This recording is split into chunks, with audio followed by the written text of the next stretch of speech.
मैंने सुना है किसी गांव में एक बुढ़िया रहती थी। बुढ़िया बुढ़िया जानते हैं आप?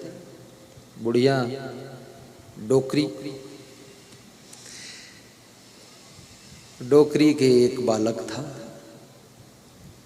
पति मर चुका था। उस बालक को पढ़ाती है, हंसती है, गीत गाती है, पड़ोस से मजदूरी करके पैसे ला करके फीस देती है। बालक पढ़कर तैयार हुआ,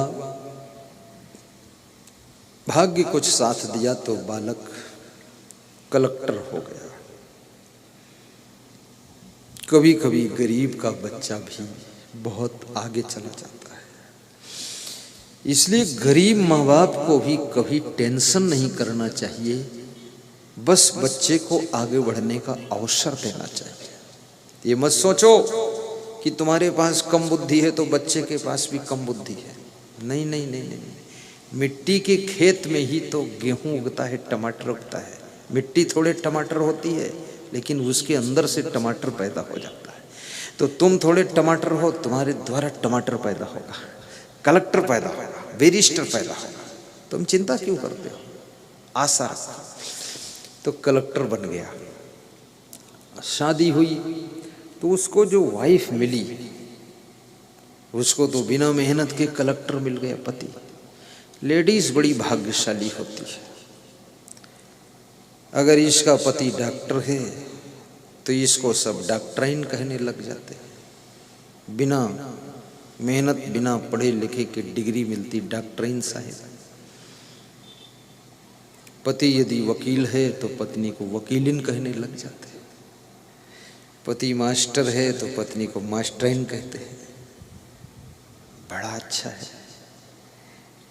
तो ये सब डिग्री फोकट की मिल जाती है, मेहनत की नहीं। तो वो पत्नी जो थी, उसने जब उस बूढ़ी डोकरी को देखा तो उसका मन रुष्ट हो गया। उसने कहा कि पतिदेव, भाई इनके साथ हम नहीं रह सकते, मेरे को अच्छा नहीं लगता। आप तो इनको गांव में छोड़ दो और अपन सिटी में रहते हैं। तो कलेक्टर ने अपनी माँ को, डोकरी को गांव में छोड़ दिया। लेकिन वो माँ तो माँ, उसका हृदय ऐसा,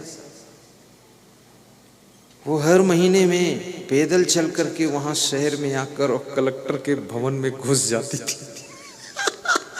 और घुस करके कहती थी, मेरा बेटा है, मेरी बहू है, मेरी लाड़ी है, मैं देखने आई हूं। जिससे तुम्हारा प्रेम होता है उसको देखने का मन होता है। देख लूं, दर्शन कर लूं और उसका पास थोड़ा बैठ लूं।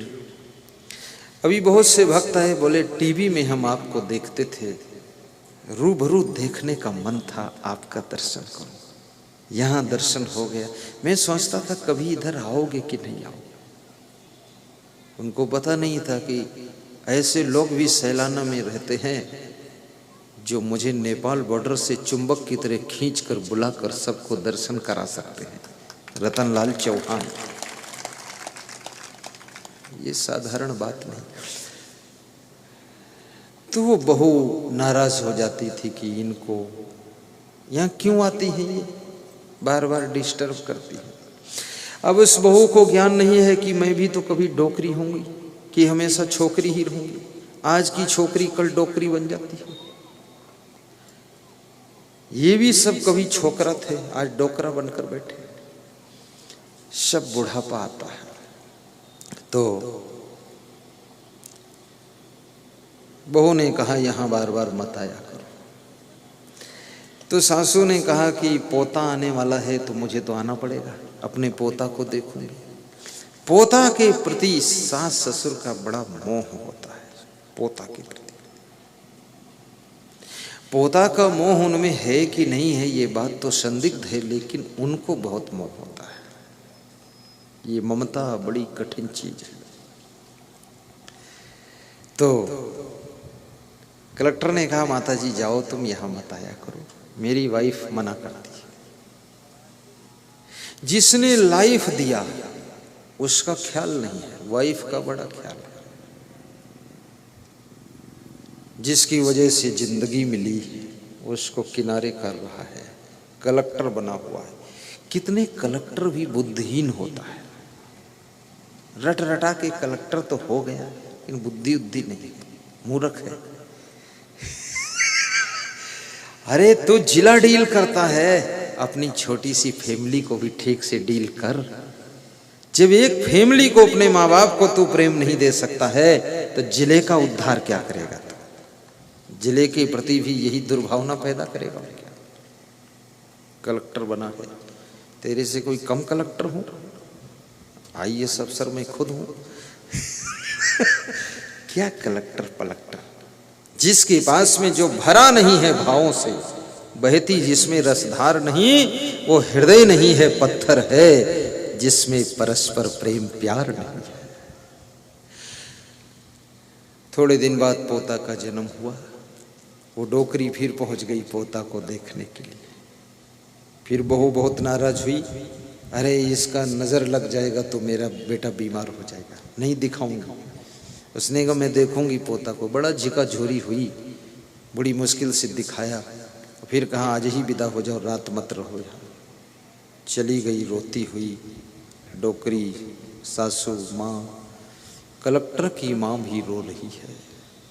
जिसको प्रेम नहीं मिलता है उसको रोना ही रोना होता है, और जिसको प्रेम बहुत मिलता है वो प्रेम पाकर भी आंसुओं से डूब जाता है।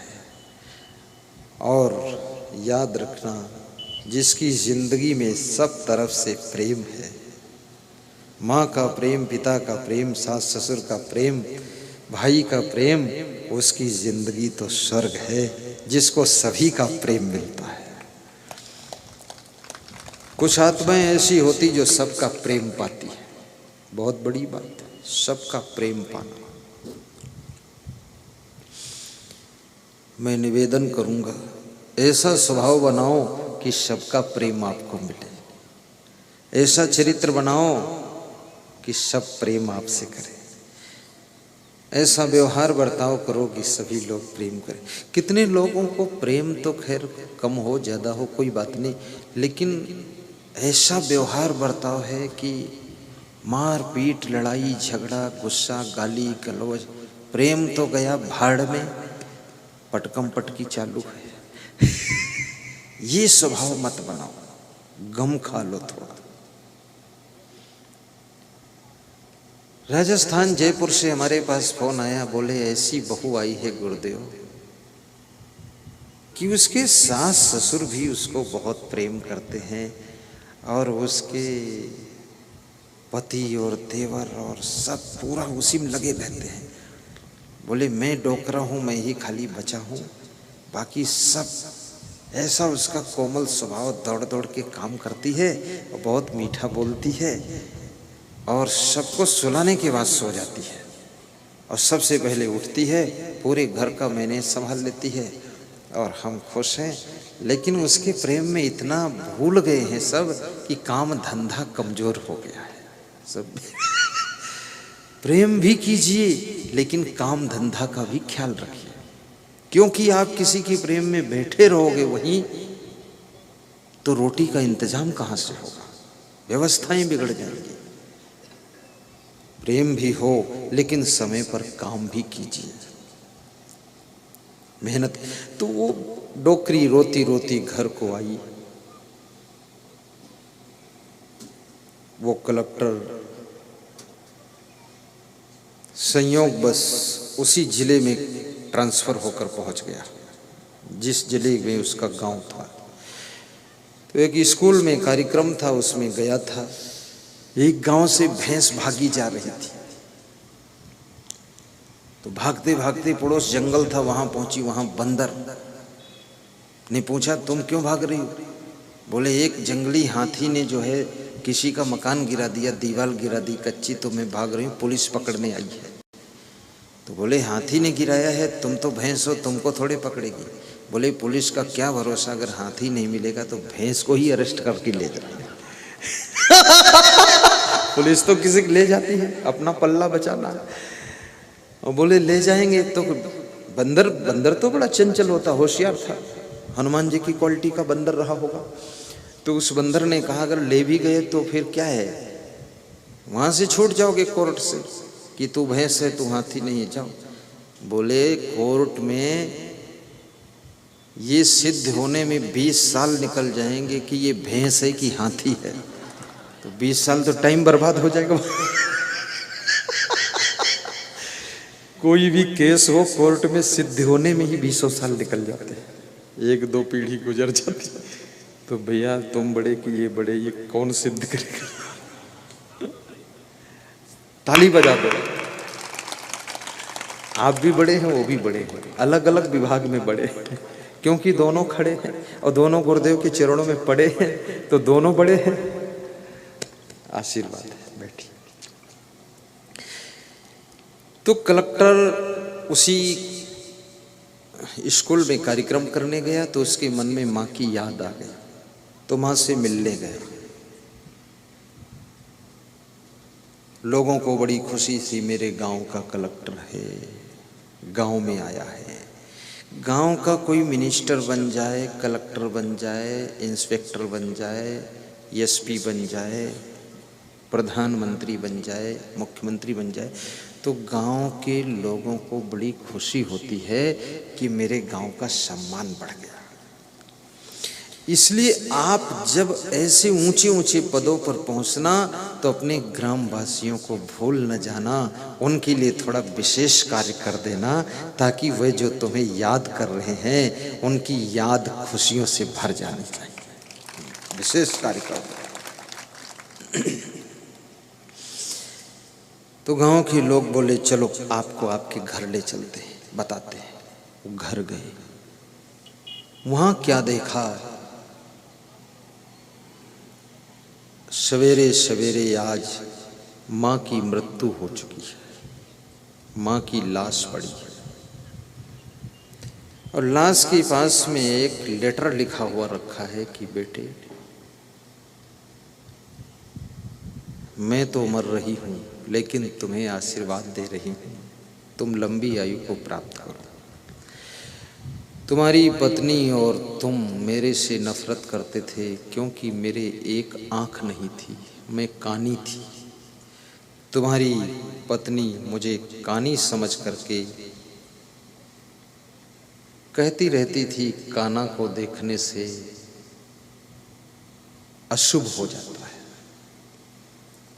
लेकिन मैं कैसे कानी हुई ये कहानी थोड़ा लिख देती हूँ। बेटा बचपन से तेरी एक आंख चली गई थी, बहुत डॉक्टरों को दिखाया, डॉक्टरों ने कहा अब इसकी आंख नहीं ठीक होगी, अगर कोई अपनी आंख दे दे तो लग सकती है।